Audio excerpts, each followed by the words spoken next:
You have to applaud Hollywood's patience every so often, as it took them a long 19 years to finally give us a sequel nobody asked for to a movie nobody really cared about to begin with. And with that, I'm welcome you to another episode of The Real Mentor, where my goal, as always, is to enhance the movie watching experience. So the man, the myth, the legend himself, Samuel Jackson, is back on the big screen. Of course, reprising the role of Shaft, who he played back in 2000, of course, which was based off the Shaft played by Richard Roundtree back in the 70s.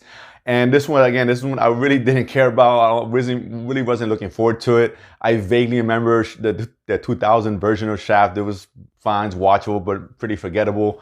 So I was kind of curious why they even bother with this one here.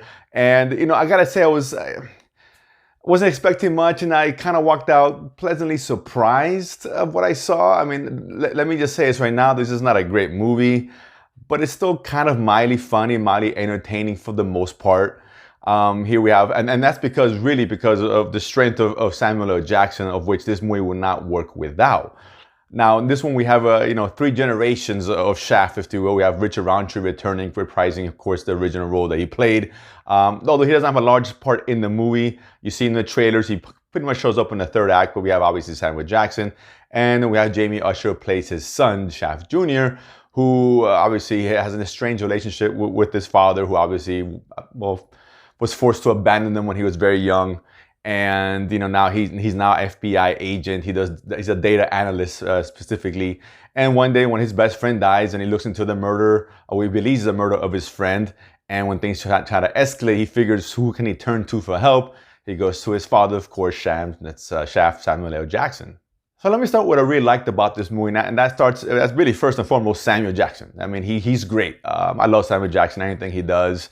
And you can tell he's having a lot of fun here. He's owning this role. He's going all out. He knows exactly what kind of movie he's in. Great delivery, has all the best lines, all the best jokes for the most part. Regina Hall, I believe, plays his ex-wife. She's pretty good as well.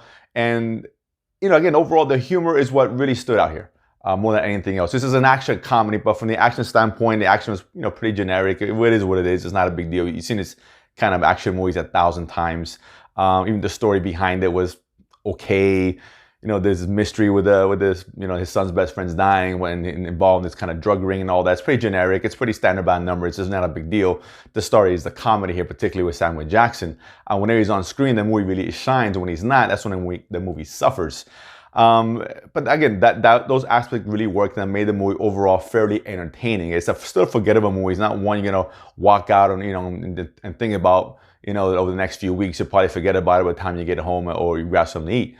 But ultimately, as for the initial hour, 50-minute long runtime, it's fine. It's entertaining enough. It's not a way I'm saying go rush out to the theater and watch it.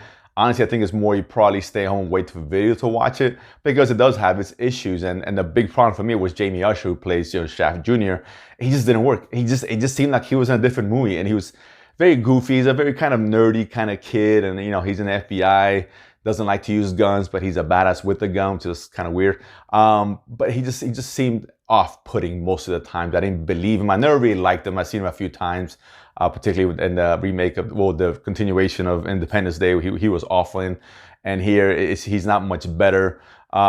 His girlfriend, I can't remember her name, she's not good either. Like I said, when they're on screen together, it seems like almost like a TV movie. It's that bad, or some kind of a soap opera-ish kind of acting, overly done, overcooked.